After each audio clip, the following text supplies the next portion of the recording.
ဆေရမှာတင်တယ်ဟုတ်ကလားဟင်တခါလက်တစ်ဖက်ကဟိုတို့ဖယ်တယ်လက်တစ်ဖက်ကလည်းဖယ်ပေးဦးမှတင်တယ်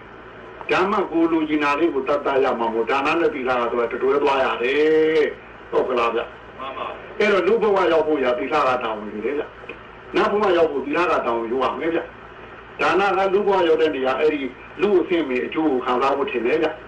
နတ်ဒီရောတော်နတ်အဆင့်မြေအကျိုးကိုခံစားဖို့မဟုတ်ဘူးလားဗျဟင်ဒါပြင်သီလနဲ့လမ်းကြောင်းကိုထွင်၍ဒါနနဲ့ရိက္ခာကိုသုံးမှာမဟုတ်ဘူးလားဗျသူတို့နှစ်ခုပေါင်းမှတစ်ခုမဟုတ်ဘူးလားဗျအဲ့တော့လူဘဝပဲရောက်သွားနတ်ဘဝပဲရောက်သွားဒီတို့လူစီရနာလေးနဲ့ပြုလိုက်တဲ့ဟာဒီကိုရောက်သွားတော့ကိုယ်ပဲဘဝပဲမဖြစ်နိုင်ဘူးလားဟင်ကိုယ်စီရနာလေးနဲ့ကိုယ်ပိုင်လုပ်တာတွေသူများခိုင်းလို့လည်းမဟုတ်ဘူးဟုတ်ကလားပြီးတော့လောဘတိုက်တွန်းလို့လည်းဟုတ်ဘူးထင်တယ်ဒီဒေါသတိုက်တွန်းလို့ဟုတ်သလားအဲမာနတိုက်တွန်းလို့ဟုတ်သလားအဲမဟုတ်တဲ့အတွက်တို့သာကိုယ်ပိုင်ထင်တယ်ဗျအဲ့တော့လူဘဝနတ်ဘဝကျတော့ကိုယ်ပိုင်လို့ဆိုပါတယ်ဗျဟင်စေရနာလည်းလူမှာဖြစ်တဲ့စေရနာလေးကိုယ်ပိုင်တယ်ဟင်ပြီးတော့ကိုယ်ခံစားတဲ့နေရာကြတော့လည်းကိုယ်ဘဝလေးကိုယ်ပိုင်လို့လေဟင်ကိုယ်ဘဝကိုယ်ရင်ကိုယ်စိတ်တိုင်းညဖုံးချလို့ရတယ်ထင်တယ်ဟင်ဖုံးချလို့ရတဲ့အတွက်ဗျအဲ့ဒါကိုယ်ပိုင်ဘဝလို့ခေါ်တာဗျဟုတ်ကလားဗျဟင်အဲ့တော့တို့ဒီကိုယ်ပိုင်ဘဝလေးနဲ့နေခွင့်ရဖို့ဆိုတာလူဘဝရောက်တုံးလေးကိုတို့ကလူနေတတ်မှာတည်တော့တယ်လူတည်မှာပေါ့ဟင်လူနေတယ်ဆိုတာခုနကကိုယ်ပိုင်စိတ်ကလေးနဲ့ကိုယ်ရင်းသားလေးနဲ့မေတ္တာလေးနဲ့ထင်တယ်ဟင်ဟုတ်ကလားပြီးတော့ဘယ်အာယုံခံစားကိုယ်စိတ်နဲ့ခံစားရမယ်သူ့စိတ်နဲ့မခံစားတရားဘူးဟင်ဟုတ်ကလားဗျသူကကျေသားသားဟင်ကိုယ်စိတ်နဲ့လားသူ့စိတ်နဲ့လားဗျကျေသားဗျဘာဟင်းလို့ကိုရပဲတော့ကျေမြင်လိုက်ကြီးကြအဲ့တော့ဟိုကဘာမြင်လိုက်တော့ကျေသားမြင်လိုက်တာမဟုတ်လားဘာဟင်းလို့မေးတော့ပဲလို့ပြောတော့ဟုတ်ငါမြင်ဟင်းပြောရမှာပေါ့ဗျာမြင်တာပဲကြည့်နေတာမဟုတ်လားအဲ့ဒီမှာချက်ကိုမြင်တာလားဟင်းပါရဲ့ဆင်းရောင်ကိုမြင်တာလားဟင်းပါရဲ့ဆင်းရောင်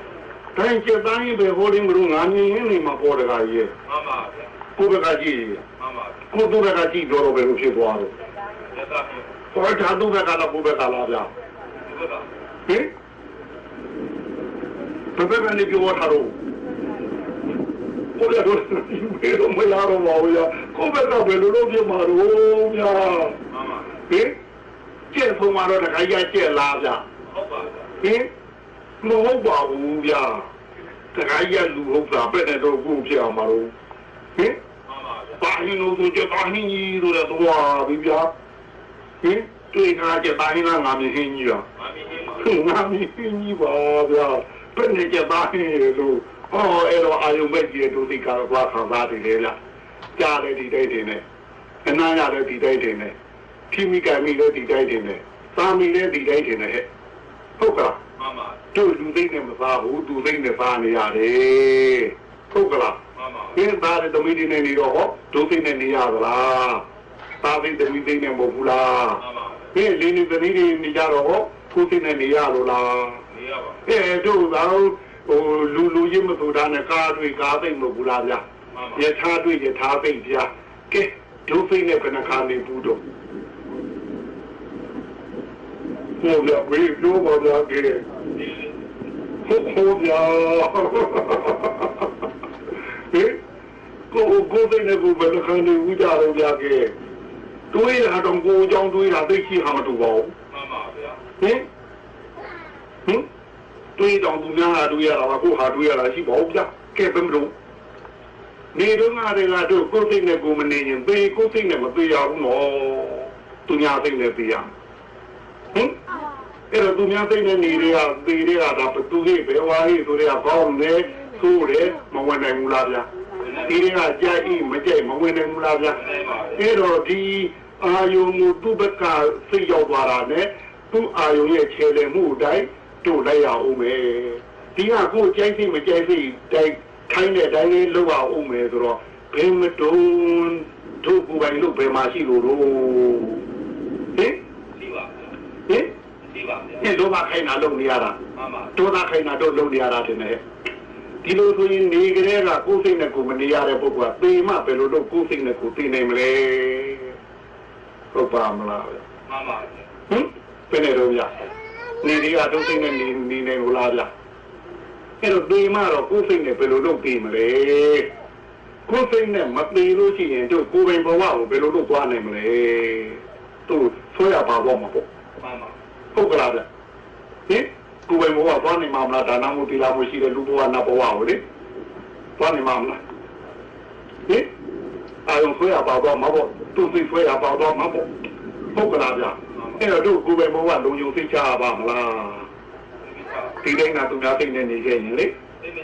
သိမချဘူးအဲ့တော့တို့ဘာလို့ရမလို့ဗျာလွယ်လွယ်လေးပါတို့ရွာထဲနေတဲ့ပုဂ္ဂိုလ်တွေအားမလို့စဉ်းစားမနေပါနဲ့ကိုလို့တဲ့တို့ဒီဟိုတရားဖြစ်နေသေးရမယ်ဟုတ်ကလားမှန်ပါတို့ရှမ်းပြည်ပြောရင်တော့တိုင်းသမားကောင်းတယောက်ဖြစ်သေးရမယ်တိုင်းသမားကောင်းတယောက်ကပညာနဲ့တတိပဲသူနှစ်ခုပဲပါသွားတယ်ဟင်မှန်ပါသူတို့တိုင်းသမားမှာတတိလက်လွတ်လို့ရသလားမရပါဘူးပြီးတော့သူတိုင်းပညာလည်းပါတယ်နော်အဲ့တော့တတိနဲ့ပညာတိုင်းသမားကဒါပဲရှိတယ်ပါလက်နဲ့မပါသွားဘူးဟုတ်ကလားကိုကဒုနဲ့ဝင်လာလို့ရှိရင်သူ့ရဲ့တတိသူ့ရဲ့ပညာနဲ့တခါလေဟိုတို့တိုင်းဝဲနဲ့ကြောင်ပြီးရင်သူ့တို့ကပြန်လို့ပြီးသူ့တို့နဲ့သူ့ပြန်ရိုက်တာတယ်လေကွဟင်ကိုရန်သူဝင်လာတဲ့ရန်သူရဲ့ဒုတိဒီပဲရန်သူကိုတတ်ဖို့ရလက်နဲ့ဖြစ်သွားတယ်ဒီလိုပြောတာတယ်ဗျာဟင်ဒါနဲ့ဝင်လာရင်အဲ့ဒီဓာတိပဲသူ့ကိုပြန်တတ်ဖို့လက်နဲ့ပြန်ဖြစ်သွားတယ်သူယူလာတဲ့ဓာနဲ့သူ့ပြန်ပြီးခုတ်လိုက်တာဒီလိုထင်တယ်ဟဲ့အဲ့တော့တို့လည်းဘယ်အာယုံခံစားခံစားအာယုံတော့အဲ့ဒီအာယုံကိုလက်ကင်ထားပြီးတော့သူ့ကိုပဲပြန်ပြီးတော့အာယုံတော့ကကပ်ပါတဲ့ကိရိတာကိုတတ်လို့ရမှာမဟုတ်ဘူးလားအာယုံတော့ခံစားဖို့ကံကြိုးပြီးလေးဟုတ်ကလားလူဘဝကြောင့်လူအာယုံကင်းလို့ရပါမလားမရပါဘူးတို့ကံရဲ့ဟိုတို့ကံရဲ့အဆင့်အပြည့်အနှိမ့်တိုင်းထိုက်တန်တဲ့အကျိုးပေးလေးတွေကိုမခံစားရဘူးလို့ရှိသလားဝိသကနာပင်လို့လည်းဒါရိယာတွေတော့တာဘာမှမဟုတ်ဘူးလားသူတို့ကံကြိုးပေးတွေခံစားသွားကြတာမဟုတ်ဘူးလားအဲ့ဒီကံကြိုးပေးခံစားရင်မှတ်တတ်တယ်အဲ့ဒီပေါ်မှာတို့ဝိညာဉ်ရှိတဲ့ဟိုသူ့တကားပေါင်းနဲ့သူ့ထင်တယ်အသေးရိပ်ပြီးမျက်စိဝင်မှထင်တယ်အတန်းကြီးနာမဝင်မှထင်တယ်အနာမင်းနှခေါင်းတာသူ့တကားနဲ့သူ့ပိတ်တာပဲဝင်လိမ့်မပေါ်ဟုတ်ကလားတို့တော့အဲ့ဒီနောက်ကနေတော့မဆိုင်နဲ့ခုနကတော့ဘသူဘယ်ဝါကောင်းဤသိုးတီဒါတွေဝင်မရအောင်တတိလေးနဲ့စောင့်ပြီးတော့သုံးတရားကြီးတာသုံးပြီးတော့ဆွဲတရားကြီးတာပယ်ထားခဲ့တာထင်တယ်ဗျာမှန်ပါဟင်မှန်ပါအဲ့တော့တို့ဆိုပါတော့ထညက်နဲ့အချိုးဆိုတာနှစ်ခုရှိတယ်နော်ထညက်ဆိုတဲ့တဲမှာလေအချိုးဆိုတာတစ်ခုရှိတယ်ထင်တယ်ပြီးတော့ထညက်ဆိုတာတစ်ခုရှိတယ်ထင်တယ်ဟုတ်ကလားအချိုးဆိုတာကသူ့ရဲ့ဝတ္ထုယုံမှာကနေတဲ့သူ့ရဲ့ဩဇာတတိထင်တယ်လားမှန်ပါဟုတ်ကလားဒါတကယ်မရှိတာလားတကယ်ရှိတာလားတကယ်ရှိတာကထညက်ဆိုတာကတကယ်ရှိသလားတကယ်မရှိသလားဗျအဲ့မရှိတာဗျအဲ့ဒီနှစ်ခုတို့ဟောရှားပေါ်ကိုပြိုင်ဝင်လာလို့ရှိရင်တို့ဘယ်နဲ့တော့မြတို့စားတာဆိုရင်စားတယ်ထင်တယ်ဝါတာဆိုဝါတယ်ထင်တယ်ကြိုက်တာဆိုကြိုက်တယ်ဒီလိုထင်တယ်ဗျတို့ဒီလိုမှမှာမဟုတ်ဘူးလားဗျမှန်ပါအဲ့တော့တို့ရှားပေါ်ကြရင်ထညက်ရောက်သလားခြူလာရောက်ဟုတ်ကလားမှန်ပါအဲ့တော့ခြူလာရောက်တော့ခြူလာစားရမှာမဟုတ်လားမျိုးပြီးတော့ပုံတော့ဗာပြောတော့အချိုကောင်းလို့ပြောသလားခင်းရက်ကောင်းလို့ပြောသလားဘာဖြစ်အချိုကောင်းလို့ပြေလို့တခါကြဘယ်လိုလုပ်ဘယ်လိုပြောလို့မှန်ပါချိုကောင်းလို့ပြောဟိုတဲ့လူကပြောလို့မသိဟိုအင်္ဂလူကြီးတော့စိတ်တွေဖောက်ပေါ်ပြောလိမ့်မယ်တဲ့ဗျာဟဲ့ဒီလိုမှတင်ရကောင်းပြောနေကြယူအခုမှအချိုကောင်းလို့ဖြစ်နေကြဟင်းတဲ့လူကပြောမှတွေ့လားဟင်းနေတော့ပြေတော့ပဲဟင်းစိတ်တွေကပြောင်းမပြဖြစ်ပြီးတော့ခါလေးမယ်တော့ပဲမှန်ပါဗျာဟင်းဟိုတော့ဘယ်လိုဒီလိုတော့ပါလားအချိုကောင်းလို့တင်ရကောင်းသာကချိုးရတော့ဘယ်လိုထင်ကြီးဟုတ်ဗျာအဲ့ကြမှာတကယ်ထင်ရလဲရောက်တာမဟုတ်ဘူးရချိုတာရောက်တာလားမှန်ပါဟင်အဲ့ချိုတာရောက်တာလည်းထင်ရရောက်ဘူးဗျတကယ်စားရတာလည်းချိုတာပဲစားရတယ်ဗျအဲ့ဒါတကယ်ရှိတာဗျထင်ရတကယ်ရှိတာမဟုတ်ဘူးမှန်ပါဟုတ်ကလားဗျတို့တော့အဲ့ဒီထင်ရကိုတို့ကသွားဆွဲတယ်ခွဲမှန်ပါသ ဟုတ်ကလားအဲဒီဥပမာလေးလိုပါပဲတို့ဟိုကျက်နဲ့အချိုတဲ့ဒီတိုင်းထင်တယ်သူသုံးသိန်းလောက်ရှိတယ်တဲ့နော်တို့ချပေါ်တင်တကယ်သားရတာချိုးတာထင်တယ်ဟင်တွားသွဲတော့ပါတော့ကျက်ပြအသားပြခင်းပြသုံးခွက်တော့ထင်တယ်ဟင်ကျက်သားဟင်းလေကျက်သွားတာမတည်ခင်ကအကောင့်တင်တယ်လေအသားကပြီးနောက်ထင်တယ်လေဟင်းကချက်ပြီးနောက်ထင်တယ်လေအဲ့ဒီသုံးခုသွားသွဲတယ်ဗျရှားပေါ်မှာအဲ့ဒီသုံးခုမပါဘူးချူတာပဲပါတယ်ထင်တယ်ဟုတ်တယ်လားဗျမှန်ပါတာရခိုင်ကိုစားနေကြတာပါပဲဗျတန်နေရိတ်စားနေတာဟာတွေမဟုတ်ဘူးလားဗျမှန်ပါဟုတ်ကလားအဲ့တော့တို့သားတရားကြီးတဲ့သုံးတရားကြီးတဲ့ချူတာတော့သုံးဘောဆွဲတရားကြီးတဲ့အဲ့ဒီချက်ကိုမပါအောင်ပေါ့သုံးတရားကြီးတဲ့အချူတော့သုံးဘောဟိုသုံးလို့မရတဲ့ထင်ရက်ကိုပယ်ခဲ့ဖို့ပြောတာပါမှန်ပါဒါလေးတော့တော့မပယ်နိုင်ကြဘူးလားဟင်ပါပြေလို့လုံးများဟင်ပါပြေလို့လုံးများဟောဗျာတခါကြီးကမပယ်ရလို့နေမှာပါသုံးမိတာလေးမို့တခါကြီးဘက်ကမခွာရတာနေမှာပါဟင်သူသင်ကြိုက်တော်နေတော့ကတောင်ကြီးကရွာလေးတွေမှာဆုံးခံရတယ်သူအိမ်တော်ပေါ်မှာနေတော့ဥရုဒပါယမမျှတဲ့အတွက်ဟိုခေါင်းမှာအနာကြီးတွေပေါက်ခဲ့တယ်သူတို့တထုံဖေးရုံကတော့အနာပသုတ်လို့ဆွဲခဲ့တယ်နဲ့တလုံးပြီးတလုံးပေါ်နေတို့ဒီဘေးကဟိုဘိန်းတော်တရားများကြတော့သူကိုဆင်းငူလေပြတ်လို့ဆိုရတယ်အဲ့ဒါဒီပေါက်တော့အဲ့ဒီတောင်ကြီးရွာလေးဆင်းနေရတာပေါ့ဗျာသူတို့ကိုဒီတရားဟောတာဗျာအဲ့ဒီကရွာကောင်းဆောင်ကြီးရတယ်အဲ့ဒီနေ့မှာအများတနုဘဲသားဟင်းနဲ့လာလူတာဟိုဗျာဟင်တို့ကလည်းသုံးတရားကြီးတာသုံးပြီးဆွဲတရားကြီးကမဆွဲရအောင်လူသားပါနေတယ်လေဟင်သုံးဖို့လူကြီးသားနေပြောမလားလူကြီးငါပြောပြီးမဲ့ပါနေတယ်ဟင်လူကြီးငါပြောပြီးမဲ့စားတော့ဘယ်နဲ့တော့အခွန်လိုက်စားပါအခွန်တင်စားပါဟုတ်ဗျာဟောကလေးငယ်လေးခါလေကျော်တော့ဘူးငါပြောပြီးမဲ့ကြီးကျွေးလိုက်တော့အခွန်တင်တတ်လို့လားဗျာတင်တတ်ပါဘယ်လိုလုပ်စားတော့ဗျာအေးဗျာအဲ့တော့လူကြီးငါပြောပြီးသားနေတော့စားတရားကြီးတဲ့ဟောအချူတာစားတာဗျာငါပြောပြီးအသားတယ်တဲ့ဟင်စားလို့အန်ဒီရဖြစ်မဲ့အခွန်ကိုဖယ်ထားရတာတဲ့လူကြီးငါပြောပြီးသားနေလေမှန်ပါဟင်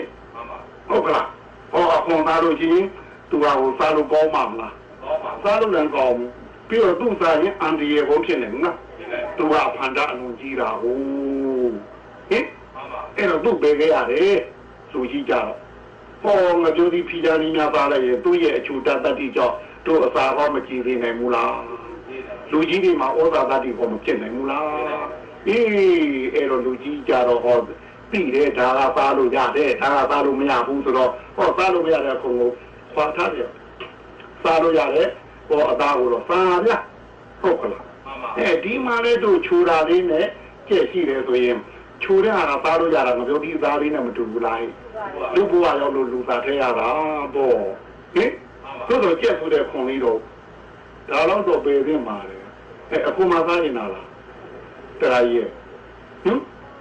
င်ကလေးသားသားမလားလူကြီးသားသားမလားလူကြီးသားသားပါဟင်ဘုရားလာတို့မင်းတို့နေပါပါလားဟင်အဲ့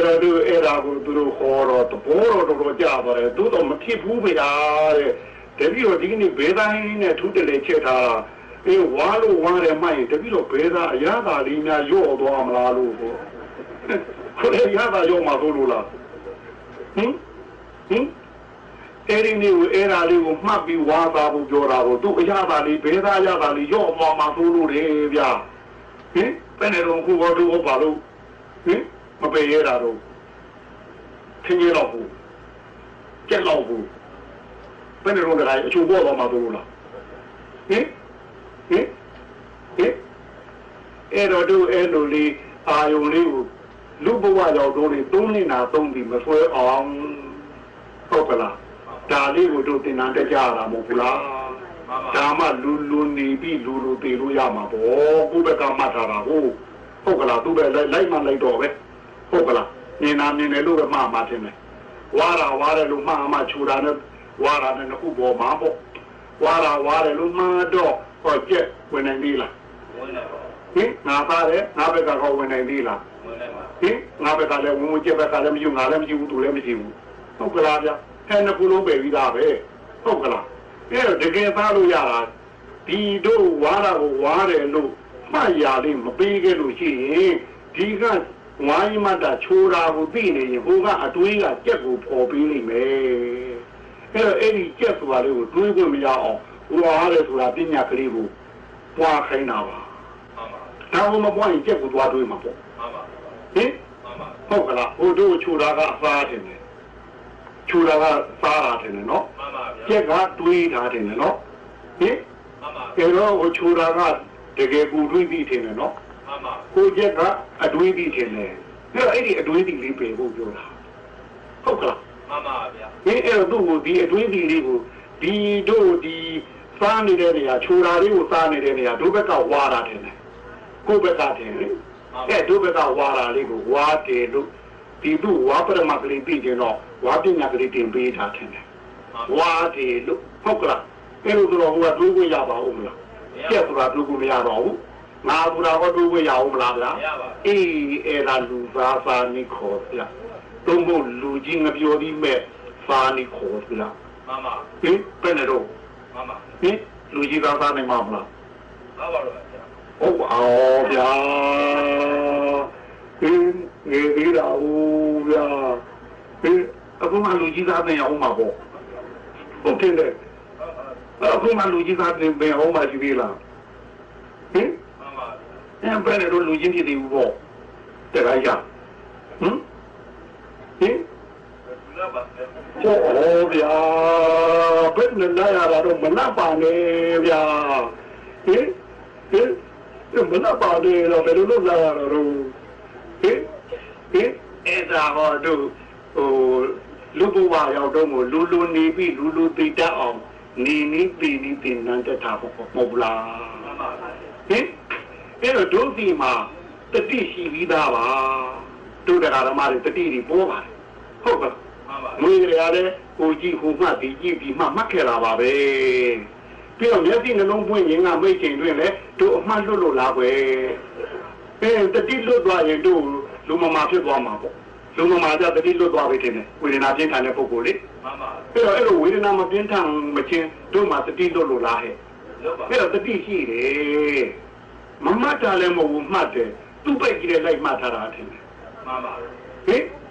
သူ့ပိုက်ကြီးတဲ့တို့လိုက်မှတ်ထားတယ်အဲ့တော့တို့လွယ်ပါတယ်ဗျာရွာတဲ့ကိုပဲအာယုံခံစားနေတဲ့နေရာမှာသူ့ပဲမှတ်ထားတဲ့တတိလေးကိုပဲကြောင်းမှတ်လိုက်ဖို့ပါပဲအာမဆိုတော့တို့ဘယ်တော့မှအာမမဟုတ်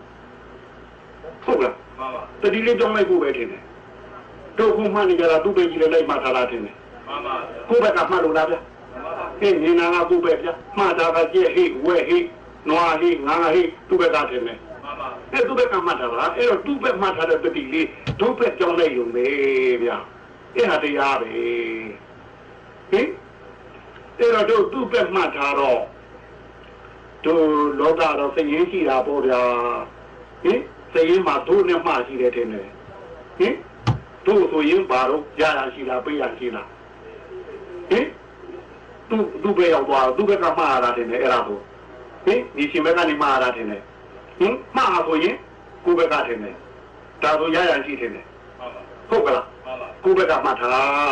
ဒါဆိုမိသားဘက်ကမှတ်ထားထင်တယ်ဟင်အဲ့လိုခွဲကြတာမဟုတ်လား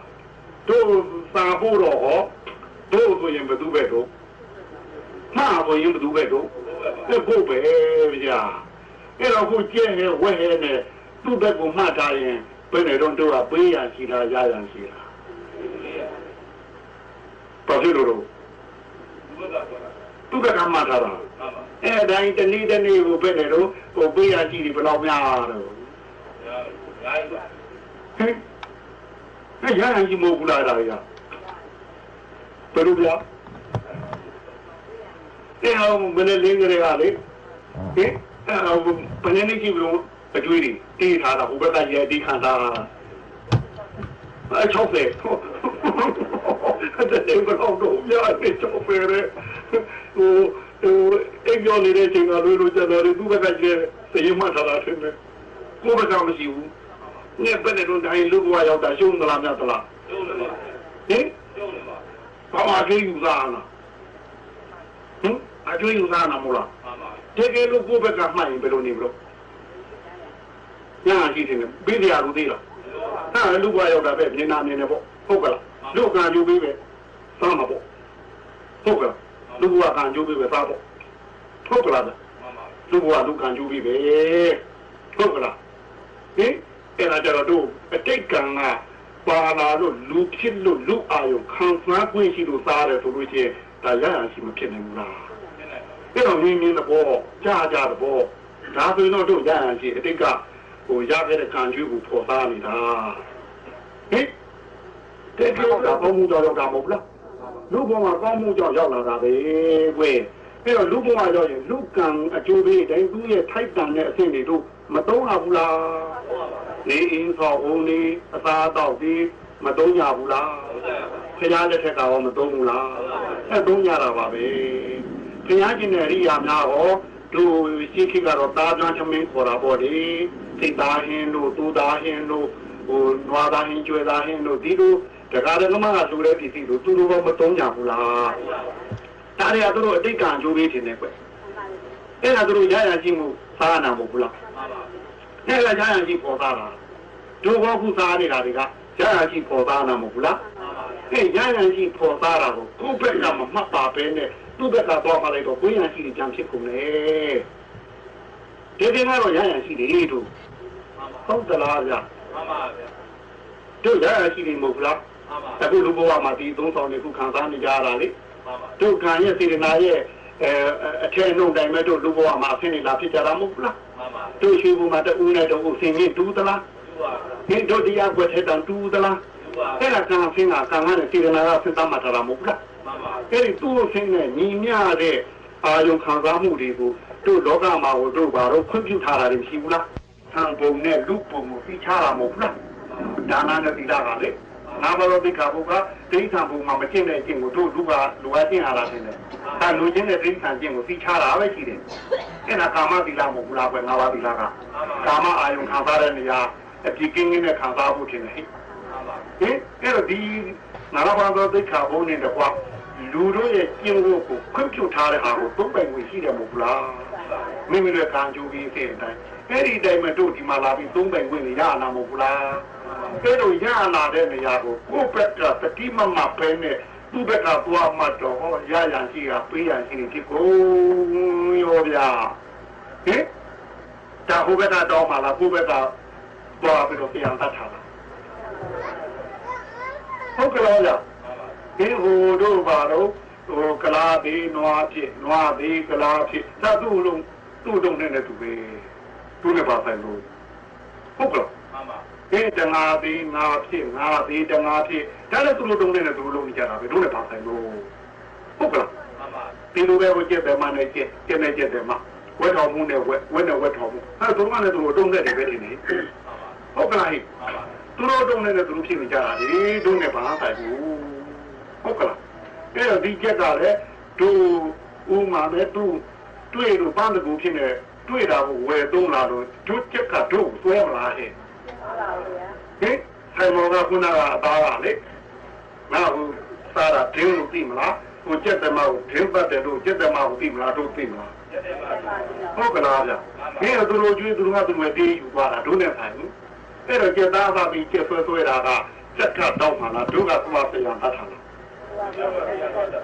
ဟုတ်ကလားဟုတ်ကဲ့မတော်ဘူးဗျာဟင်အဲ့ဒါတို့မဟုတ်တာပြောအောင်မယ်ကိုရင်ဘဝတော့ကဒီယူဝင်လို့တက်ကတူကနေကြောင်းသွားတော့ဘာကွဆက်ချင်းတွေသားကိုရံကုန်ရောက်သွားတာဟဲ့အဲ့တော့ကြောက်ပတော်ကြောင်းမှနေတာအဲ့ဒီမှာကိုရင်ပါမောက်ခဆိုရင်ကိုရင်ရှိတယ်အဲ့ဒီကိုရင်ကသူ့ရဲ့ဒေတာခရမ်းကိုလှမ်းပြီးတော့စာဖို့လေဟဲ့ဟုတ်ဗျာဟင်ဟိုတို့ဆိုပြီးတော့ရှင်ပါမောက်ခပေါ့ဟင်ကြောက်ပတော်ကြောင်းပေါ့ဒီတေတော်လိုက်ရန်ကုန်လမ်းမတော်ပေါ့မှားကြတော့တို့ပါပေါ့ကွယ်ခရမ်းပေါ့ အားထိုက်တာမျက်စိမှာတော့ကိုကြောင်းပြန်ရောက်သွားတယ်ဘာဖြစ်လို့လဲဘာဖြစ်လို့လဲဟင်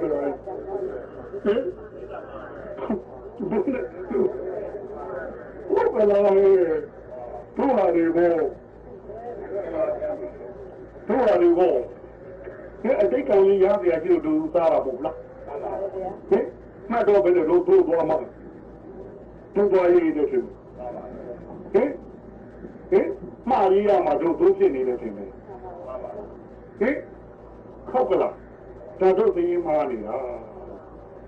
တို့ဖြစ်နေကြတာအခုဖြစ်နေတာဟုတ်မဟုတ်စဉ်းစားကြည့်မှန်ပါဟင်အဲ့တော့တို့ရှိနေတဲ့တတိလေးကနေရှိပြီးသူများပဲပွားပြီးတော့မှတ်ထားတယ်သိရင်သူများပဲကြောက်သေးတာတော့တို့ဟာရရန်ရှိဘဝကနေပြီးတော့ခွင့်ရရှိဘဝကိုရောက်နေပြီအဲ့ဒါအပဲ့နဲ့မျှပဲဟင်အဲ့တော့နေကြည့်ပြီးဒုစိတ်မရှိသူတို့စိတ်ကြည့်တယ်ပဲဟုတ်ကလားဟင်အဲ့တော့သူတို့စိတ်ကြည့်ရကြည့်တော့သူတို့စိတ်ကိုဆွဲတော့တို့မလောင်ဘူးလားအဲ့ဒီမှာကြိုက်ဆွဲလေးတွေကောမရှိဘူးလားဟင်မကြိုက်ဆွဲလေးတွေကောအဲ့ဒီကြိုက်ဆွဲနဲ့မကြိုက်ဆွဲကြတဲ့မှာပြည်စည်းဖယ်ဘူးရှိတဲ့နေရာကိုပြည်စည်းဟောတာကြိုက်တယ်လို့နံပါတ်1တခုသုံးလိုက်ရင်မကြိုက်တာကိုခုပေါ်နေမှာအဲ့တော့ကြိုက်တာနဲ့မကြိုက်တာကိုကကြိုက်တာဆွဲတာလေမကြိုက်တာကဘယ်နှခုတော့ဂျန်ကပေါ်မလဲအဲ့ကိုခုတော့ပေါ်လေအဲ့တော့ကြိုက်တာမှတ်မိလို့ဟုတ်ကလားကိုမှမကြိုက်တာကိုဂျန်ပေါ်လာတတ်တယ်ဟုတ်ကလားအဲ့တော့သုံးပြာကြီးတာသုံးပြီးတို့ကြိုက်တာလည်းမဟုတ်မကြိုက်တာလည်းမဟုတ်တွေ့သုံးမယ်မတွေ့ဘူးသုံးဘူးပေါ့ဟုတ်ကလားကိုရင်းကတာကူတာပါပဲဟင်ဆွဲတဲ့ဒါပဲထင်တယ်မဆွဲဟောဒါပဲထင်တယ်လိမ္မာလည်းဒါပဲထင်တယ်မိုက်တော့ဟောဒါပဲလေကိုရင်းကလင်ဟာကိုလေမှာကိုယ်ငါမရပါဘူးမရပါပဲကိုယ်အိမ်ရောက်တဲ့ဒီစီကိုဒီစီကိုလားကိုယ်ရောက်တဲ့ငွေကူပါပဲနားငွေစိုးလို့တည်တာအဲ့ဆိုရင်လောက်မှာပေါ့ဒါသူ့ဘက်ကတော့မှတ်ထားတဲ့ကြားလာလေးတွေထင်ဟုတ်ကလားဗျဟင်အဲ့တော့ကိုယ်တော့လောက်မှာပေါ့အဲ့တော့ကိုသားနဲ့သူများသားကြံဖြစ်ပြပြလိုက်နေတယ်နော်ဟုတ်ပါသေးလို့ညာအင်းတရားကြီးကကိုသားဘက်ကလိုက်တော့ကိုဘက်ကဟောမြေဘယ်လိုဖုံးမလားဖုံးပြဟင်အဲ့တော့တို့ကိုသားသွားကိုအမှန်မကြည့်ရင်သူသားသွားတော့ပေါ်ဦးမလားအဲ့တော့မိဘနဲ့ဘာကမွေးတဲ့ယောက်ျားမှလည်းသားကြီးလည်းမဟုတ်ဘူးလားအဲ့တော့သူတို့ကြည့်လိုက်လို့ကြိုက်တာလည်းမဟုတ်မကြိုက်တာလည်းမဟုတ်ဆိုရင်သားကြီးအောင်ဖြစ်နေတာပဲတွေ့တော့မယ်သူသားငါသားမတွေ့တော့ဘူးဟင်သမီးနှစ်ယောက်ညာဖြစ်တာပဲတွေ့တော့မယ်သူသမီးကိုသမီးမကြည့်တော့ဘူးဒီလိုသူကြားတာဝင်မသွားနိုင်ဘူးသူသားပဲတယ်လိုက်ဦးမလားသူသားပဲဝတ်လိုက်ဦးမလားကြားတာဆိုတော့ဟောတရားတစ်ပြင်ဖြစ်မသွားဘူးလားဟုတ်ကလားဗျာဟင်အဲ့တော့ကိုယ်ကြည့်ကြည့်တယ်ဒီသုံးပင်ကြီးကံအကျိုးပေးတရားကြောင့်သုံးပင်ကြီးရှိတာတော့သုံးပါအဲ့ဒီစည်ရင်းလေးကိုသူ့နဲ့မအောင်တာဟင်ဟုတ်ကလားဟဲ့အဲ့သူ့နဲ့မှားလာလိုက်ကြီးခုနကလည်းသုံးနဲ့နောက်မှာအဆွဲပါလာတော့မယ်ဟုတ်ကလားဗျာဟင်အဲ့သုံးနဲ့နောက်တော့အဆွဲပါလာမှာပေါ့ဗျာအဲ့တော့သုံးတရားရှိတာတော့သုံးပါမှာဆွဲမဆွဲဖို့လိုအပ်တယ်ဟုတ်ကလားပြီးတော့ကံကြိုးလေးတော့သုံးဖို့ဟုတ်ကလားကံတစ်တော့အကျွေးမယူနဲ့ပေါ့ဟုတ်ကလားဗျာအဲ့တော့တို့နေတိုင်းခုနကနေရှိသေးဟိုအမှတ်သေးသူများပဲကြည့်တယ်မှတ်ထားတာထင်တယ်သူများပဲကြည့်တယ်မှတ်ထားတာသူများပဲမှတ်တဲ့နေရာကျတော့ခုနကလိုသူရှိရင်ငါပေါ်မယ်ငါရှိရင်သူပေါ်မယ်ဒီလိုထင်တယ်အဲ့ဒီနောက်မှကောင်းအိမ်မကောင်းကြိုက်အိမ်မကြိုက်ဒီပေါ်လာမယ်မဟုတ်လားဗျာဒီလိုသိမိကိုကြွကြောက်တို့ကျွေးတယ်ဆက်လို့ကိုမအောင်မလားအဲ့တော့တို့ဘာလို့ရမလို့သူ့ဘက်ထားတဲ့တတိလေးတို့ပဲကြောင်းလိုက်ဖို့တိုင်းတို့လုံးနေတဲ့လူတရားဖြစ်မသွားဘူးလားအဲ့တော့ကိုယ်ဘက်ကနေမှတော့မြင်လို့မြင်နေမှတ်တာဒါအမှန်မှန်လားအမှန်မှားလားအမှန်မှန်ပဲလေအဲ့ဒါအမှန်မှတ်သမာတတိသွားတာပဲထင်တယ်မြင်လို့မြင်နေမှတ်တာလေဟုတ်ကလားဗျအဲ့တော့မြင်တယ်လို့မှတ်လိုက်လို့ရှိရင်ဒုစိတ်ကတော့အာယုနောက်တစ်ဆင့်ကိရိတာကိုထွက်လိုက်ဦးမလားအာယုနောက်ကကိရိတာကတော့ဒုစိတ်ကိုဝင်ပြီးကတ်နိုင်ဦးမလားတရားမှာအဆောင်ချထားလိုက်တယ်ဟုတ်ကလားအဲ့ဒုက္ခတာမှတာဟုတ်ကြားတော့ဟောဗျာဘယ်သူပဲဝန်ပါတော့လေနာတော့လည်းဒီတိုင်းတင်တယ် သားတော်လည်းဒီတိုင်းတင်တယ်ထိတော်တွေ့တော်လည်းဒီတိုင်းပဲထင်တယ်ဒီလိုလေးကိုယ့်ဘက်ကမှတ်နေလို့ရှိရင်ဟောအမှန်မှန်သွားပြီဗျအမှန်မှန်မဟုတ်တော့ဘူးဒါလေးကြတရားညံ့ဟုတ်ဘူးဒါတိုင်းမှာဟောတင်တယ်သူအာယုန်နဲ့ပဲသူအာယုန်ကပါတဲ့ကိရိတာကိုပြန်တတ်တာတယ်မြင်းအာယုန်နဲ့ပဲသူကိရိတာကိုပြန်တတ်တာတယ်နော်ကြာရင်ကြာအာယုန်နဲ့ပဲသူကိရိတာကိုပြန်တတ်လိုက်တာတယ်ဗျအဲ့တော့တိုင်းမှာဟောမှာတို့လက်နဲ့အထူးဟိုထမ်းတော့ဘူးလူသေးတာဗျာအဲ့တော့တို့ရွာတဲ့နေတဲ့ပုဂ္ဂိုလ်များတွေအဲ့ဒီရွာနေကမ္မထမ်းလေးကိုအမြဲဒီတတိလေးကိုလွှဲတုံလိုက်ကြာပါမှာဟုတ်ကဲ့ဒါတတိကလည်းမရှိဘူးလို့လားဗျရှိပြီးသားတယ်သူ့ဘက်မှထားတာလေကိုယ့်ဘက်ပြောမှလိုက်ဖို့ပဲတယ်ခဲရင်မလားတခါကြီးပြောမလို့မခဲရင်မလားသူ့ဘက်မှကလေးကိုယ့်ဘက်မှထားတာလေအဲ့တော့ကိုယ့်ဘက်မှတော့ကိုကအင်းရှင်ဖြစ်မသွားဘူးလားအဲ့တော့ဒါကများအာယုံကိုကအင်းရှင်ဖြစ်နေအခါတိုင်းမှာအင်းရှင်ဖြစ်နေကိုကလက်ခံလိုက်ရင်ကိုအကြောင်းမသိနိုင်ဘူးလားအာယုံနဲ့တက်ခဲ့မှုတော့ကိုဘယ်လောက်ထိတုံ့ပြန်ပြည့်စည်သွားတယ်ဆိုတာကိုအာယုံနဲ့တစ်ဆင့်ကြည့်လိုက်ရင်သူအကြောင်းမသိနိုင်ဘူးလားဗျာသူကဘယ်လောက်ထိပြည့်စည်သွားတယ်ဆိုတာဟုတ်ကလားတို့ဒီပင်ကြီးတို့ဒါနဲ့မခုတ်ဘူးလားဗျာတို့ချွေးပေါ်မှာလည်းသူပင်ကြီးဒါနဲ့ခုတ်တာတွေ့လားဗျာတခါကြီးတို့ကိုယ်တိုင်နဲ့ခုတ်ခဲ့မှာပါဗျာကိုချန်နေပါလေတဲ့အဲ့ဒီမှာဒီပင်ကြီးပြတယ်တို့ပြတ်ဘူးလားမပြတ်ဘူးလားဗျာအဲ့တော့ပြတ်ပြီးလဲသလားမလဲဘူးလားဗျာဒီပင်လဲလာပြီနာတော့ဓာကြီးတုံးသွားတော့ဘယ်သူမှမြင်ဘူးဒီပင်လည်းပြန်ခုတ်ထားရသေးတယ်ဗျာဒါဘာလို့ကြောင်တို့ရလဲအဲ့တော့ဒီပင်ကပြန်ခုတ်လို့မဟုတ်ဘူးလားအဲ့တော့တို့ကဟိုဒီပင်ပြတ်ထားတာပြီးတာဓာပြန်ပြတ်တာပြီးသလားဘာလို့ဒီပင်အာရုံပြုခုတ်နေတာဓာဘက်ကခုတ်တာမှမဟုတ်ဘူးတကယ်လို့ဓာဘက်ကနေအာရုံပြုခုတ်နေလို့ရှိရင်တို့ဘာလို့ဓာကြီးရဲ့တုံခါမှုမသိနိုင်ဘူးလားဟိုတစ်ပြေဟိုခါအားကြီးတော့တို့ဒီမှာဒါကတည်းကလက်ပါကိုတုံးခါနေမှာပါဟုတ်ကလားဒီလိုတစ်ပြေတဲ့ခဲမှုကြောင့်ကိုပြင်းနေတာကိုမသိနိုင်ဘူးလားကိုပြင်းမှုကြောင့်တစ်ပြေပြင်းတာကိုသိတယ်လို့တစ်ပင်လာနေပြန်ပြီးဖြတ်ပြီးမှုကြောင့်ကိုပြင်းတာကိုမသိနိုင်ဘူးလားဒီလိုလိုကိုကောင်းမကောင်းပါပြောပြရလို့သူကောင်းမကောင်းမပါပြောပြရလို့ငါရှိမရှိလည်းသိနိုင်တယ်မြဲမမြဲလည်းသိနိုင်တယ်ကောင်းမကောင်းသိနိုင်တယ်ပိုင်မပိုင်သိနိုင်တယ်ဗျ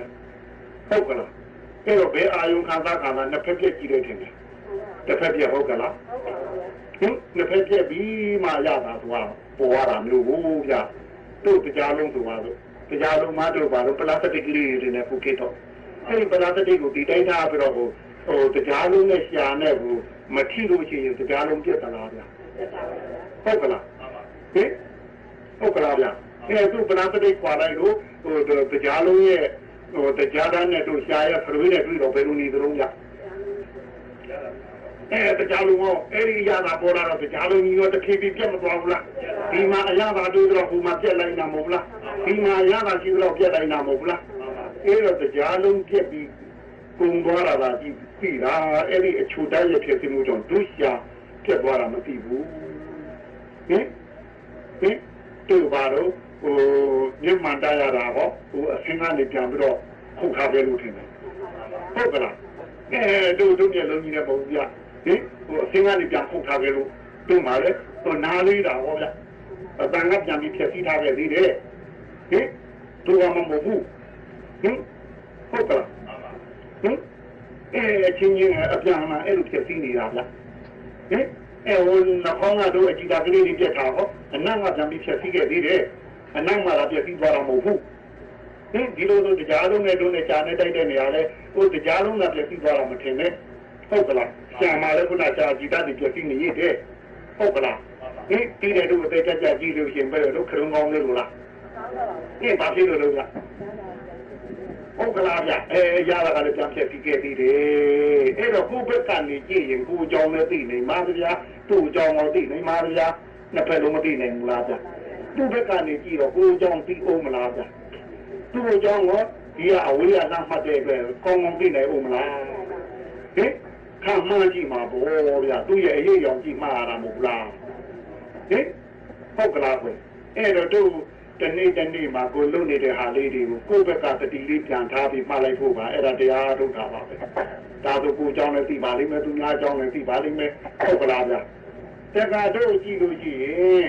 သူ့ဘက်ကနေလိုက်မှတော့အချင်းတစ်ခုတည်းကိုတက်မဲ့မှလည်းဒါကဘာပင်အယောင်တော့ဘာယောင်နဲ့ကဲဘယ်လိုဘယ်လောက်များမလဲအချင်းတွေလေဟင်လူချင်းတောင်ပဲဘယ်သူအဖေးရောင်နေသူ့လိုက်မှတ်မယ်ဆိုရင်ဆုံးမဟုတ်မလားဟုတ်ကလားအဲ့တော့သူများပဲလိုက်မှတ်လို့ရှိရင်နေမကြည့်ဘူးလားနေကြည့်တို့တန်ត្រာရှိတာပဲခရီးရှိတာမှလည်းနေကြည့်လို့ဒုဘက်ကလာတော့တက်မဲ့ပဲလာတက်ရှိပဲလာချင်လာတဲ့မြင်နာမြင်တယ်ပဲတစ်ခုပဲနှစ်ခုမရှိဘူးဟင်တက်ခါလာခဲ့ပြီလာချင်လာခဲ့ကြမြင်တယ်ပဲမြင်နာတဲ့ပုံနိုင်သေးလို့လားအဲ့နွားလာတော့ဟောကမ်းလာတော့ဟောမြင်တယ်ပဲဒီလိုဆိုရင်ဒုက္ခကြတော့ပဲနေကျင်းမလားနေကျလားအဲ့နေကျင်းခီးတူတာနေကျခီးရှိမှာပေါ့ဟင်အဲ့တော့တန်လည်းဒီတိုင်းပဲတင်နော်အနာကြတော့ဟောဒီတိုင်းပဲတင်တယ်စားရကြတော့ဟောဝါလို့ဝါတာမှတ်ထားပဲကျက်လာတော့ဟောဝက်လာတော့ဟောနွားလာတော့ဟောငါချင်းလာခဲ့ဝါဟင်ဒီလိုဆိုရင်ကျက်ဒီဝက်ဒီဘုရားပါတော့ဘူးလေဆိုလို့ရပါဦးမလားဆိုရပါဘူးတုံးပြရလေးကတော့ခြူတဲ့အတိုင်းရှင်းတဲ့အတိုင်းတို့ခြူတာလေးကြာပေါ်ရောက်ခြူသွားမှာပေါ့ခြူတာလေးကုန်းလို့ချင်တာလေးတွင်းတော့ချင်တာလေးပေါ်လာမှာပေါ့ချင်တာလေးကုန်းလို့ငါနာလေးထတင်တော့ငါနာလေးပေါ်လာမှာပေါ့ဟုတ်ကဲ့ဒါတော့သူ့ခြူတာချင်တာတော့သူ့တကားနဲ့သူကတော့သွားလိမ့်မယ်လေသူပြေးတတ်တာတော့ဟုတ်ကဲ့သူတော့ငါနဲ့ကြက်တော့ပါတော့ဘူးထင်တယ်ငါနဲ့ဝက်တော့ပါတော့ဘူးထင်တယ်ငါနဲ့တော့ပါတော့ဘူးအဲ့တော့ကိုယ့်ဘက်ကနေမှတ်လိုက်ရင်ပဲနေတော့နေကျင်းမလားမကျင်းဘူးလားဗျကဲကိုယ့်ဘက်ကနေမှတ်တော့ကဲရဟန်ရှိတာပြေးရန်ရှိတာဗျကဲပဲနေတော့ကိုရဟန်ရှိလားလာရဟန်ရှိပဲဆက်ပြီးတော့ကြိုးသားတော့မလားပြေးရန်ရှိနေဆက်ပြီးတော့သွားမလားအင်းကြတော့ကွာတို့ဒီကပြောင်းလာတာနဲ့ဘယ်ချင်းရောက်မလို့မသိပါဘူးကွာစီကျူးမှာအပိလို့လာပြီးအမေလို့လာပြီးသူပဲနေတော့နေတယ်လားတာရေးလားဘယ်လိုတွေ့မဲ့အတန်ကြတွေ့မဲ့ကဲပြောတယ်ကဘယ်လိုကိုယ်တည်းကအိမ်မှာရှိတဲ့လူမောင်တဲ့ကြီးကရှိလာလိမ့်မယ်ဘယ်လိုအဖေတန်းလာပြီးအမေတန်းလာပြီးသူမြင်တယ်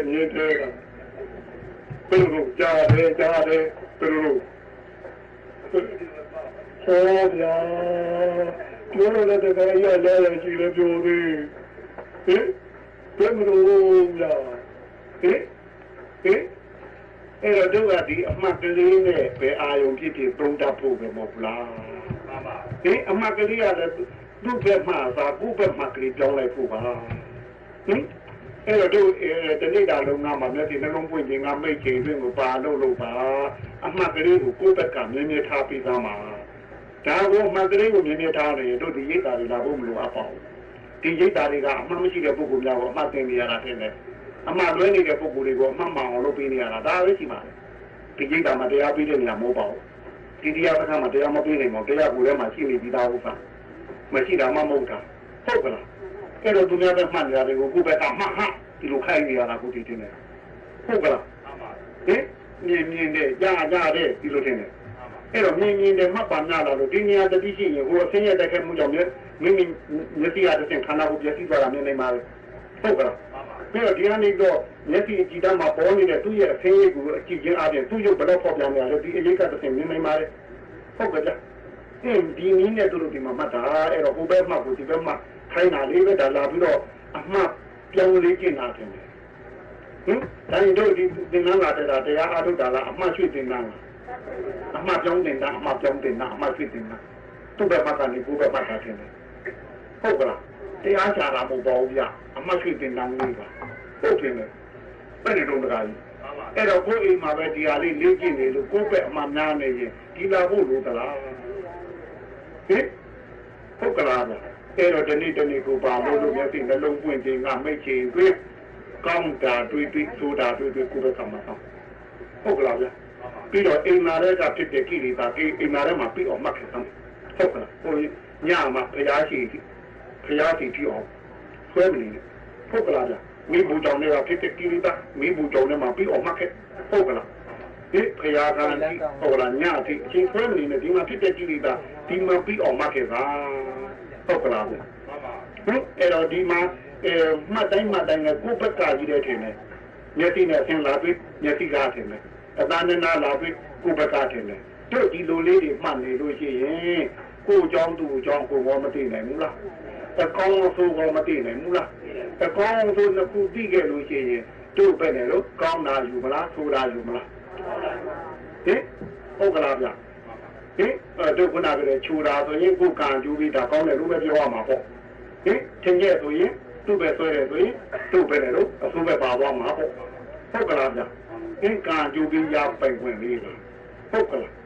ပြီးတော့ဘယ်အာယုခံစားတဲ့အာယုတိုင်းမလွဲတာရင်တော့ခံစားရမှာပဲတင်တယ်ကွခန္ဓာဝိရှင်ခန္ဓာဒုက္ခအတွက်ကိုတို့ပါတော့ခန္ဓာလေးဦးမယ်ထင်တယ်ဟိဟုတ်ကလားဟိဘုရားရှင်ကဒုက္ခနာရှိတဲ့အတွက်ဒုက္ခနာဝတ်တော်ဖြင့်တို့ပြိဋိဘံမသာနဲ့ဝိဘုဒ္ဓဆန္ဒပါနဲ့တော့ဘာမှမခံရဘူးလားญาณရှင်တခင်ကြီးတွေကိုလွတ်သလားအရိယာသာသာတွေကိုလွတ်သလားဘယ်သူမှလွတ်ပါဘူးဗျာခါမှာပါဗျာဟုတ်ကလားဗျာတို့အဲ့လိုဝိတုရလာတဲ့ခန္ဓာဒုက္ခလေးတော့ပြန်ခံပေါ့ဟုတ်ကလားတို့တော့ဒုက္ခကိုပါအောင်မလားဟင်အမကလေးနဲ့ဆိုရင်လေဟင်ပြီးတော့အကျွေးတိကိုဝင်ပါအောင်မလားဝင်တော့ဦးဗျအဲ့လိုလေးတို့ပါလို့ကောင်းတာလို့လေကောင်းတာနဲ့ပြီးပါနဲ့ကောင်းပုံကောင်းနေအောင်ကြည့်ပါဟုတ်ကလားကောင်းတာတစ်ခုတွေ့ရင်လည်းအစနဲ့ရမှတန်းနဲ့ဆုံးအောင်မှတ်တမ်းတင်ကြည့်သားမှာဟုတ်ကလားဒီထင်းရဲ့ခြူတဲ့နေရာရတာလို့ဟိုကြိုက်သူကကောင်းတယ်ပြောပြီးတော့မကြိုက်သူကဆိုးတယ်ဆိုပြီးတော့ဒီနေရာရင်းပွားနေတာထင်တယ်သူ့ကိုဆုံးအောင်လည်းကြည့်သားမှာဟုတ်ကလားဗျဆိုးတာတွေ့လေဆိုးတာနဲ့ရမှတာပါနဲ့ဆုံးအောင်လိုက်သားမှာကိုယ့်ဘက်ကလည်းမှတ်ပါဆုံးအောင်လည်းလိုက်ပါတယ်ဟုတ်ကလားဟင်တို့ထင်းရဲ့သားတဲ့တို့ကခြူပြီးကောင်းပြီးဒီနားလည်းရထားတာထင်တယ်ကျက်သားလည်းခြူပြီးကောင်းပြီးဒီနားပဲရထားတာထင်တယ်ကျက်ရဲ့ခြူဖို့ခြူနည်းကိုဆုံးအောင်လိုက်ခဲ့သလားတိုက်ပြီးဘူးတော့အဲ့တော့တို့ညင်းနေကြတာဒီနားလေးကြဆုံးအောင်လိုက်ကြည့်အောင်အဲ့ဒါတရားထုတ်တာပါပဲတခြားမရှိပါဘူးတရားရဲ့လို့သူမရှိပါဘူးဟုတ်ကလားဗျာအဲ့တော့ဆိုးတာတွေ့ရင်ဟောဗျာဆုံးအောင်လိုက်စမ်းဘယ်လိုဆိုးလို့သူ့ဘက်ဆိုးလားကိုမကြိုက်လို့ဆိုးတာလားဟုတ်ကလားကောင်းတာတခုတွေ့ကြရင်လေသိချလိုက်မှာသားမှာသူ့ဘက်ကတကယ်ကောင်းလားကိုကြိုက်လို့ကောင်းတာလားဟုတ်ကလားဟင်အဲ့တော့သူ့ဘက်ကကောင်းတာမဟုတ်ကိုကြိုက်လို့ကောင်းတာဆိုရင်တော့ဒါတကယ်အကောင်းစိတ်အကောင်းမှဖြစ်နေမှာမလားဥမာနဲ့တို့ရဲ့သမားရဲ့ကြိုက်တဲ့ပုဂ္ဂိုလ်ကအရက်ကိုကောင်းတယ်တော့မှာမဟုတ်လားအဲ့ဒါရက်ဘက်ကကောင်းတာလားကိုယ့်ဘက်ကကြိုက်လို့ကောင်းတာလားပြီးလို့ကြာဒါကိုယ့်ဘက်ကကောင်းတာမှမဟုတ်ဘူး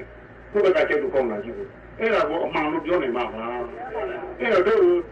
လူလောကမှာရှိနေကြိုက်တယ်သွားတယ်မှများကြိုက်တယ်ကောင်းတယ်ပြောနေမှာများအဲ့ဒါတစ်ခုဘက်ကကောင်းတာဟုတ်ချင်လဲဟုတ်မယ်ဟုတ်ချင်မှလည်းဟုတ်မယ်ကိုယ့်ဘက်ကကြိုက်လို့ကောင်းတာလည်းများတယ်ဗျဟင်ဆိုးတာမှများလို့ကိုယ့်ဘက်ကဆိုးတာဟုတ်ချင်လဲဟုတ်မယ်ဟုတ်ချင်မှလည်းဟုတ်မယ်ဟုတ်ဗျဟင်တို့ဘက်ကမကြိုက်လို့ဆိုးနေတာတယ်အဲ့ဒါကိုအဆိုးထုနဲ့အဆိုးတဲ့လားအကောင့်တူနဲ့အကောင့်တဲ့ကမြင်အောင်ကြည့်ရမယ်ဟုတ်ကလားဗျအဲ့ဒါလေးပါလို့ဆိုးတာတွေ့လေဆိုးပုံဆိုးနေမြောင်ကြည့်ဟုတ်ကလားဆိုးတာလည်းကြောက်ထားဟင်ဆိုးတာတွေ့လို့မမှားရဘူးရှိဘူးလားဆိုးတာတွေ့တဲ့ကြောင့်ဆိုးတာတွေ့လို့မှမဆိုးတဲ့အကြောင်းသိရမှာပေါ့ဟုတ်ကလားကောင်းတာတွေ့တော့လည်းမိမိကြီးနဲ့ဒီလိုပဲလုပ်ရမလားကောင်းတာတွေ့လို့ကြည့်မှကောင်းပုံကောင်းနေသူအကြောင်းသိရမှာပေါ့အဲ့လိုတို့မှပေါ်ရမှာဗျာဒီလိုဆိုရင်အိမ်နေရင်းနဲ့တို့တခါတည်းနဲ့နှလုံးမပြီးနိုင်ဘူးလားဗျာဒီကိုတော့ကိစ္စဟောကိနေမှာမလားသန္တာဝိကိစ္စကိနေမှာမလားလူမှုကိစ္စတွေကိနေမှာမလားအဲ့ဒီမကိနိုင်တဲ့ပုံမှာသူ့လာတဲ့အာယုပေါ်မှာပဲကတိလေးတင်လိုက်ရင်တို့လောကုတ္တကိစ္စကမပြီးနိုင်ဘူးလားတခါတည်းနကိစ္စပြီးရောပေါ့ဗျာဟင်တို့ဘာတော့ဖရာလက်ထက်ကယတ္တတတိတာပါရှိတယ်ဟင်ယတ္တတရုတာနဲ့ကြားဘူးမှာပါဗျတို့အဲ့ဒါဟိုဟောကြားဘူးကြလားဗျ tu sahata the tea the me tu canano vana o Payabo Yokozuji Tenure no me don't like eating Lule eh ever do Dana di Zalo Hometin eh Payamo Winnie Wuya to that and the Robbie Rolly every Mata to Don Yara Kalia Yada Rudavili very gritty eh Paralibi the Hidane to our Bobby you or Yomi you would want on a Kajaro do not send to the $3 Chipati that only the Mudati to walk every young you would want without Banali eh to Donali Ero Barana the year with the Hidane Boyali to that Agali to amuse that came to the Tripa okay we don't move on any Yata Ruda Wamura Ero Eri Yata Ruda a Maypeka Lechana no a Paypeka Lechana no Ero do the Pechana or Yata Ruda Palopo Muda Jabu Ludita eh I Jabu Ludo Ero Napila the car every Yanda Ruda Jalano to Mipa Napan ye Tifine done to see the Tifi the Uria the Mina Papila Ero Hoga the me or Chima Bega or Yata the Nibega or to Lubi Tifi Yatine Ero to Juda Ludila I found Ero Yada Ruda to that Dane to Miba Nara body Chanyan Dana Lipi off to take Boma Beta Hogan Dear Loki, I will see the now who comes up with young Panzin Vitali Okalabia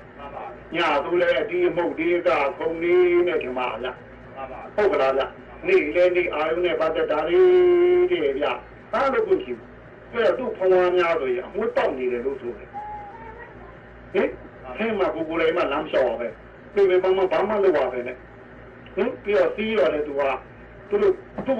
be Japan, Lupiano, who is actually in the Parapanadi, Carita Tatani Mapo, Pivo Pawari, Boom. Eh? Never me body out of BCG in Ramavia. Eh, Panaka to Pija area. Pija the card to Payaji along of it to Tata Nama Bones on the two Udune to Sandalu, Yapa ever somewhere in Popo, Nuidu Nuine Titali, Sonsu Sonne Titali, eh? Musu Mune Titali, Echo to a Kanzani Raja, Ero Kanzani Yenga. Yet, Young, a sorry egg of one. Everything my Payaji are to. While we only be with our own. They are going to be is our Kiri, they are only beating it. Is our Kiri, Eri Mayana, 50 days or war drinking Mapo. Who will walk along in Mapo? Eh, who was the Mapis our Kiri Wayana Pitatine? Who was the large young island? Eh? Was the large young island Capro, not a letter to 9, Jana Pipadari? Eh, Eri Maduro, to our own way. Payaging at the bar. Eri Mava will put out to the eh? Pudawara, Piagi, Fuma, Namrata, looked at how he grew, and grew up the worry, keeping the book, choosing to all the Udebu, or Barosna U, Chino, Lanta Maduayapo, Peter Ua, the Namurai, the Ua, the Lampo, Elu Mava, look at the Piagi, the Bari, Eri, to figure out Doma Jaida in the class. Eri Mato Yanta the Rudara, a 48 one. Who are guarded in a minute to Baro, who told any only, a 48 one. And I do it or do when I want of the honor war, Dio Mogunga body. Then I know the honor with Yanta the Rudara Luma Laroraji. And I do the king of Edwabi, to leather with the king Numa, Tablet of Sodi to any day. The Karatu, a Yada Rudachi Nani Mapoli, a Yada Boku, Hopla, that you are a Fili, Paidu family, Paidu, so no Boya. Eh? Egg your water, Yogia. Pero a chain, a de Buku, no a chain, no limited. So, a de Buku, so no that thing. Now, 10 night of the Dula. Eh? No analogy door. Take the Conjo. 2些鸡肋多了不嘛သူကရေးသေးအတီးမှုတွေကြည့်တော့လေတို့ပါတော့ဝဲအိပ်ပြောနေတဲ့အချိန်ကအသက်မဲ့တယ်အသက်မဲ့ပြီအသက်ရှိတဲ့အချိန်တောင်မဲ့နိုးနေတဲ့အချိန်တောင်မဲ့လက်သိရောက်မှလက်အသက်ဝင်တာမဟုတ်ဘူးလားခြေသိရောက်မှခြေသက်ဝင်တာဗျညကြတော့ဘဲမှသိမရောက်တော့ဘယ်ကအသက်ဝင်မလဲတော့ဟင်အဲ့တော့တုံးလုံးပဲကြည့်ပြီးတော့တိတ်ကလည်းတိတ်ပြီးတော့သူကကျန်တဲ့လူသားကကြည့်တော့ပင်ကျန်းကုန်းကြီးထဲမှာအလောင်းနဲ့ပြထားလို့သွားမြင်တာကိုလူကရလေတချို့လဲဟောက်လို့တချို့လဲအာဘုတ်ရေကြလို့တချို့လဲရှာကြီးထွက်လို့အမျိုးမျိုးပေါ့ဗျာအဲ့ဒါကြီးကြည့်ပြီးကြောက်သွားတယ်ဟာပင်ကျန်းကုန်းနဲ့လူသူတယောက်ထဲရောက်နေတော့လို့လေဟုတ်ကလားမှန်ပါဟင်တော့ရှိခိတို့ကတော့ဒီလိုပြုတ်ထားမှာမဟုတ်ပဲပြင်ပြီးတော့ဖုံးနေတယ်နဲ့ဟင်လင်းတွေရောပဲနေတော့လင်းနဲ့တူတာရှိသေးလားလေအဲ့တော့လင်းလို့ခုနကတော့လို့မိတာပေးတယ်သူ့မှာရှိသေးလားဥဒုကြောင့်ဖြစ်တဲ့ရုပ်ပဲကြံတော့တယ်မရဖြစ်တော့မရသေးမရဖုံးနေတယ်ဟင်မရနဲ့တူတဲ့သေနာမိတာတွေရှိသေးလားမိဘနဲ့တူတဲ့သေနာမိတာရောသာသမီနဲ့တူတဲ့သေနာမိတာရောဘာဥဒုကြောင့်ဖြစ်တဲ့ရုပ်ပဲကြံတော့လားဟုတ်အဲ့တော့ရှိခိကတော့လင်းသေးရင်ဖုံးနေအဲ့တော့ကြိုးချင်းလေးမျိုးမှာကြီးလက်တာများအပါပေါ့လေအလကားတော့မဖြစ်ကြရလို့ဒီတိုင်းသွားဖြစ်တာဗျာဒုက္ခိတော်ပြီးလဲတော့ဖုံးရလာရဲ့အခေါင်းလေးကလှလာထင်တယ်ပြင်လေးဘယ်လိုလုပ်လို့ဟင်ဒီလဲတော့ဖုံးရလားဘယ်တပတ်နေတော့ဟောရပါလေထင်တယ်တလားနေတော့ဟောတမင်းနေတော့ဟောသူတို့ဟုတ်လို့သူဟာဒေဒီတော့ဖုံးပြသူတို့ကတော့ဒေဒီတော့ဖုံးတာဟုတ်ကဲ့ဟုတ်ကလားအဲ့ဒီပဲကြည့်ကြလားအဲ့တော့အဲ့ဒါမျိုးကိုရမ်းတဲ့လူသားကသူ့ရှိမှာကကြီးသေးဒီခုနကတော့ချော်လာတယ်အကုန်လုံးတုံးလုံးပက်လိုက်နေတော့တင်းချင်းကုန်ကြီးတွေကိုသူတယောက်ထဲရောက်နေတော့အဲ့လိုတော့သွားတယ်ဟင်ဒါပါတော့တစ်ချိန်တော့ဘာတော့ကအတုပလိုက်ပို့ရင်လည်းတတိလေးတစ်ချက်နဲ့မှတ်မိတဲ့ဟာကလာပြီးကြည့်ကြတာလို့ဆိုပါဗျာဟုတ်ကဲ့ကဲကြကဲအမကလေးတစ်ချက်ကိုပဲပါလိုက်တာလေဒါတဘောကတော့အတုပလိုက်ပို့ရင်လည်းအဲ့လိုမြင်ခဲ့ဘူးလားဟုတ်အဲ့ဒီတော့ကပါခဲ့တဲ့အတုပပညာတွေလားခုကမှလိုက်တဲ့အမကလေးတစ်ချက်ကနာနာမဟုတ်ပါဘူးဗျာ